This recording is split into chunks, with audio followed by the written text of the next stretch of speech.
কবিতা পাঠ। কবিতার নাম ছেলেটা। কবি অরণি বসু। কবিরা তো সামাজিক জীবনে যা ঘটে তার উপরই কবিতা লেখেন।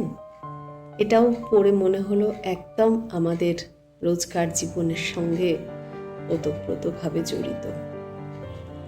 কাগজের প্রথম পাতার ছবি হবার তার কোনো যোগ্যতাই ছিল না, না রূপ, না মেধা, না প্রতিভা। সে ছিল নিতান্তই সাধারণ মাপের একজন, সাধারণ উচ্চতার, সাধারণ বুদ্ধির, গায়ের রং মাঝারি। আমরা সঠিক জানি না, হয়তো কোনো চাকরিও ছিল না তার, হয়তো সে ছিল কোনো এক বৃদ্ধ দম্পতির একমাত্র ভরসা।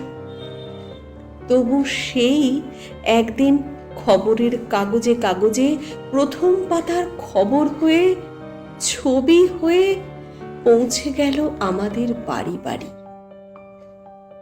অবশ্য মুখোমুখি দাঁড়ানো ছবি নয়, আকাশের দিকে চিত হয়ে শুয়ে থাকা ছবি, নাকের ফুটোয় তুলো। তেমন কিছুই করেনি সে। পুজোর ভিড়ের মধ্যে কয়েকজন লম্পট যখন একটা মেয়েকে বিরক্ত করেছিল, তখন ভিড়ের মধ্যে থেকে সে একা, যখন সবাই আপাত ঔদাসীন্যে ঘাড় ঘুরিয়ে নিয়েছিল, তখন সে একা প্রতিবাদ করেছিল, একটু বেশি সোচ্চার প্রতিবাদ। আর শুধু প্রতিবাদই নয়, প্রতিরোধ করতেও ছুটে গিয়েছিল সে। তারপর সেই সাধারণ ছেলেটা একটা অসাধারণ খবর হয়ে গেল। পুজোর ছুটির পরের প্রথম দিনের কাগজে তার ছবির দিকে তাকিয়ে আমাদের চোখ জলে ভরে আসে। ততটা তার জন্যে নয়, যতটা নিজের জন্যে, নিজের ব্যর্থতা, অপমান আর লজ্জার কথা ভেবে।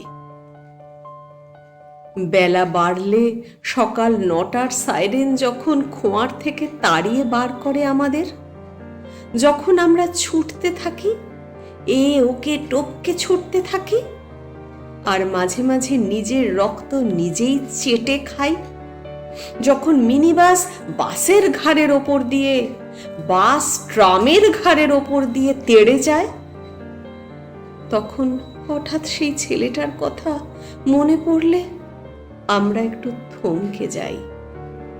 গা বাঁচানোই যেখানে সভ্যতা, সেখানে ছেলেটা গিয়েছিল গা ঘামাতে।